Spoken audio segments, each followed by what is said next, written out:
If you guys followed me during the pre-draft, I said I absolutely adored Dylan Harper. I even said that I think there's a possibility that his ceiling could be higher than Dylan Harper. I absolutely love the fact.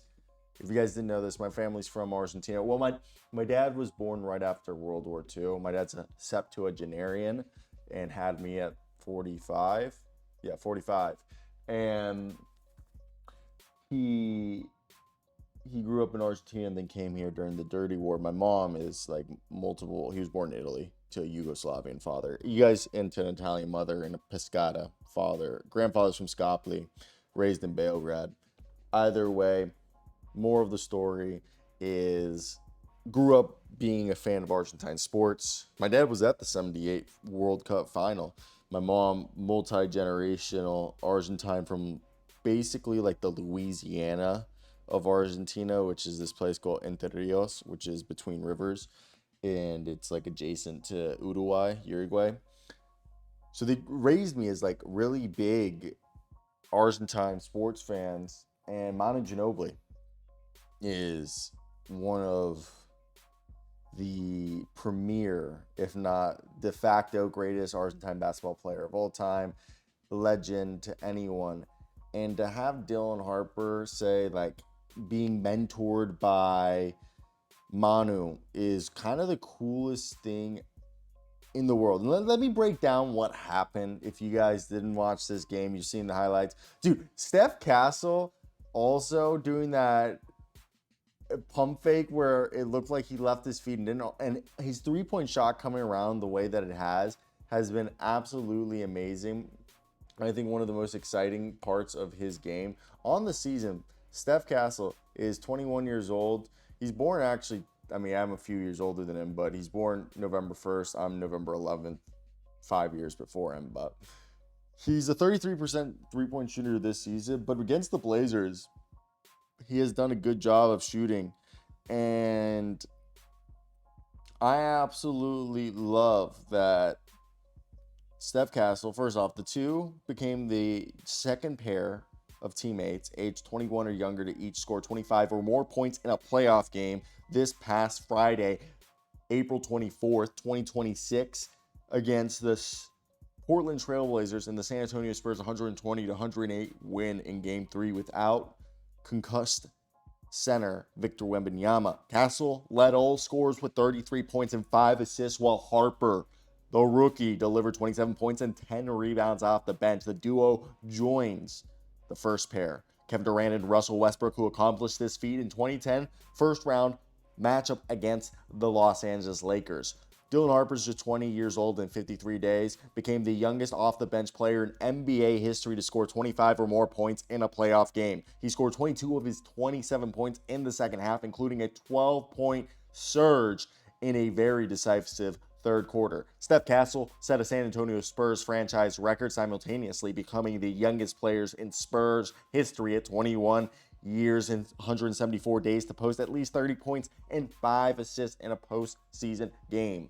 And I've said it before, not on the show or here on like my YouTube, that if Harper and Castle end up playing phenomenal, exceeding expectations, and look as if they're significantly better than De'Aaron Fox, and De'Aaron Fox doesn't play well, could this open up the door to be cracked for De'Aaron Fox to get shopped or to become available? And what I mean by that is I know De'Aaron Fox's wife is from San Antonio. This is where he wanted to play. This is where he pushed to be moved. But, because there's always a but. But it's not a big but. It's a small but. Pequeño, chiquito. Is, would this team be better off going with too young? By the way, I think you could coexist with the Dylan Harper, Dylan Harper, Steph Castle, San Antonio Spurs backcourts, where in theory, I think Harper could play the shooting guard and Castle be the point guard. If we're looking so far in the playoffs, Castle's shooting 40% from three, and also, by the way, Dylan Harper's shooting 57% from three, but on 2.3, 61% from the field. Let's just talk about De'Aaron Fox, Dylan Harper. So Dylan Harper's averaging in just 25 minutes a night, 14 points, almost 5 rebounds, 2.5 assists, 61.5% from the field, 57% from three. Steph Castle, almost 23 points, 5.5 rebounds, six assists, steal a night. Also, Dylan Harper, just about a steal a night, shooting 41%. Steph Castle, and 40% from three on 5 attempts. 17 field goal attempts a night for Castle, 9 almost for Harper. De'Aaron Fox is averaging 16 field goal attempts a night, 43% from the field, 29% from three on 5 attempts from deep, 17 points, 4 rebounds, 6 assists. Still pretty solid and posting decent numbers. He's not turning the ball over nearly as much. Like De'Aaron Fox has been very taking care of the box, but I think we're seeing a clear future that's going to be those two. And not that it's interesting. I want to hear your guys' thoughts. If you're San Antonio, you're like in a great situation, but I love the idea that you have Dylan Harper out here crediting Manu Ginobili for helping him embrace this role, telling him how to impact the game anyway. And the way that this guys get downhill, attack the rim, create pressure, knowing how to impact the team and help. Like, look, these are two tough cookies. Tough cookies that I think are going to be able to have long careers in the NBA. And obviously, if you're San Antonio,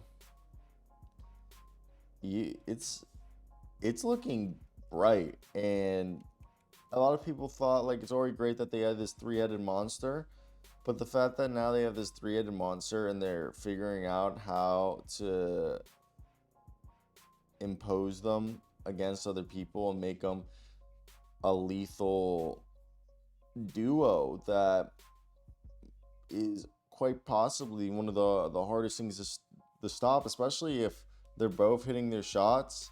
Like, how do you stop two rim attacking guards who are massive? Like Castle and Harper are both like 6'6", and they create for others. They're physical. They're not small by any means. So to me, when you have two guys like that, and De'Aaron Fox isn't small. De'Aaron Fox is like 6'3", 6'4" on a good day, depending on the shoes. This team has now just put together a future that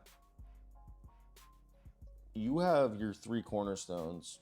And I even think this already has made Devin. I think Devin Vassell was expendable before this, but makes him even more expendable, and just kind of gives you an idea of how this team needs to be constructed and who should be viewed as essential employees, basically, and who aren't. Because you here have, quite honestly, all-star guards. How many teams have two all-star guards like this early in their careers? Not many, and the Spurs have two. So that's where I'm going to leave you guys. If you guys agree with me or not, let me know. I think it's going to be quite possibly a very interesting summer, whether or not this team wins the championship or goes past the second round. They're putting themselves in a position to be able to maybe become one of the premier markets for, or premier young talents for people to view. So that's it. Like, comment, subscribe if you made it to the end. Bye.